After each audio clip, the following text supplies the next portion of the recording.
လူတစ်ယောက်ကိုအမြဲဆုံးဖြစ်စီဖြစ်နိုင်တဲ့နီလန်ကတော့သူတို့ကိုအမြဲတမ်းလိုက်လံပြင်ဆင်ပေးနေတာကိစ္စတေးသေးလေးတွေကအစ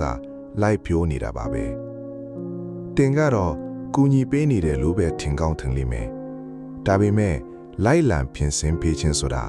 တကယ်တော့စေတနာအစွမ်းဆောင်ထားတဲ့ဝေဖန်ပုတ်ခတ်မှုတစ်ခုသာဖြစ်ပါတယ်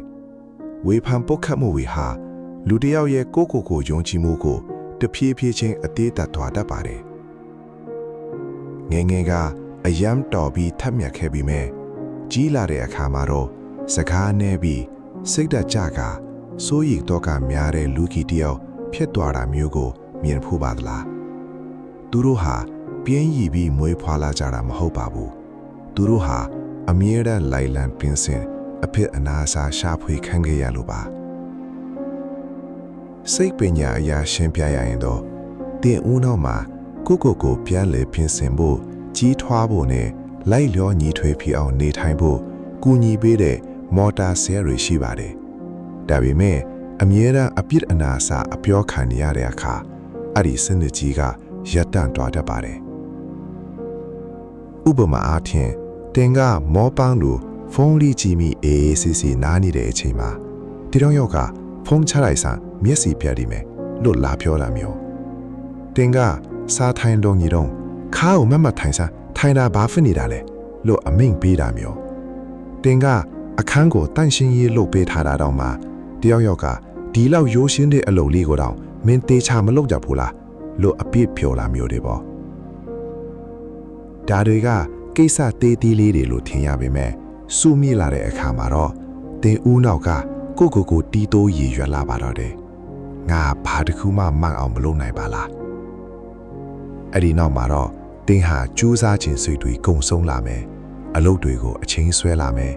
ဆုံးဖြတ်ချက်ချဖို့ရှောင်လွှဲလာမယ်အပြင်ပန်းကကြည့်ရင်ပြင်းနေတယ်လို့ထင်ရပေမဲ့တကယ်တော့တင်ရင်ထဲမှာအမြဲတမ်းအကဲဖြတ်အဖြစ်ပြောခံရခြင်းတွေကြောင့်နွမ်းလျာပန်းတိုင်ကြောက်နေရတာပါဒါဟာခလီးဘဝတင်ရပ်တန့်သွားတာမဟုတ်ပါဘူးချစ်သူရေးစားဆက်ဆံရေးတွေမှာလည်းဖြစ်တတ်ပါတယ်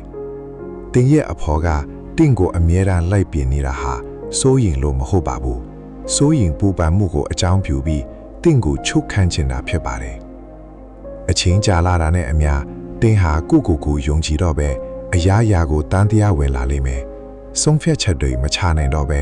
စိုးရင်တော့ကရောက်ကစိတ်တန်ရာရပြီးအားကိုးရမဲ့တယ်လို့ခံစားရပါလိမ့်မယ်ဒါပေမဲ့စိတ်ဝင်စားဖို့ကောင်းတဲ့အလဲအပြောင်းကတော့ဖြတ်တနာကတင်မဟုတ်ပါဘူးအဲ့ဒီလူရဲ့ချုပ်ခံလို့တဲ့အသက်စိတ်ကြောင့်သာဖြစ်ပါတယ်သူတို့ကအခြေအနေတွေကိုလက်လွတ်လိုက်ရမှာကြောက်တဲ့အတွက်တင်ရဲ့ခြေလမ်းတိုင်းကိုလိုက်လံဆွတ်ဖာချွဲလန်းနေတာပါဒါဟာအချစ်မဟုတ်ပါဘူးစိတ်ပိုင်းဆိုင်ရာကစားတာလွှဲဖျားတာဖြစ်ပါတယ်ရှင်မန်းတဲ့အချစ်ကလွတ်လပ်ခွင့်ပေးတယ်အားပေးကူညီတယ်တင့်ကိုကြီးထွားခွင့်ပေးတယ်မားခွင့်လည်းပေးပါတယ်ဘာဖြစ်လို့လဲဆိုတော့စစ်မှန်တဲ့တိုးတက်ကြီးထွားမှုဆိုတာကိုပြန်လဲတုံးသက်ပြင်းစင်ခြင်းကနေပဲလာတာဖြစ်ပြီးတင်အနာမှာတစ်ချိန်လုံးအရှုတန်ပြင်းနဲ့စောင့်ကြည့်အပြစ်ပြိုးနေတဲ့လူတစ်ယောက်စီကနေဘယ်တော့မှမလာနိုင်လို့ပါပဲဒါကြောင့်တင်ဟာအလီလိုတန်တရားထဲမှာပိတ်မိနေတယ်ဆိုရင်အမြတ်နိုးထားလိုက်ပါစီးပေါင်တွေတတ်မှတ်ပါကိုယ့်အသက်ကိုပြိုးဆိုတိုက်ပွဲဝင်ပါလို့ရရင်အဝေးကိုလမ်းခွဲထွက်ခွာလာပါတင်မှာလွတ်လပ်ခွင့်ရှိပါတယ်လေစားမှုရပိုင်ခွင့်ရှိပါတယ်ကိုပြိုးသွားဖို့ရေလွတ်တွေရပိုင်ခွင့်ရှိပါတယ်ဒါမှသာတင်ဟာအမှန်တကယ်တာမရဲရင်ပြီးပျော်ရွှင်တဲ့လူတစ်ယောက်ဖြစ်လာနိုင်မှာပါတင်ရဲ့စိတ်အေးချမ်းမှုကိုကာကွယ်ပေးပြီးတင်ရဲ့ခွန်အားတွေကိုပြန်လည်ရယူနိုင်ဖို့ကူညီပေးမဲ့ဗီဒီယိုလေးတွေကျွန်တော်ကို follow လုပ်ထားပေးပါ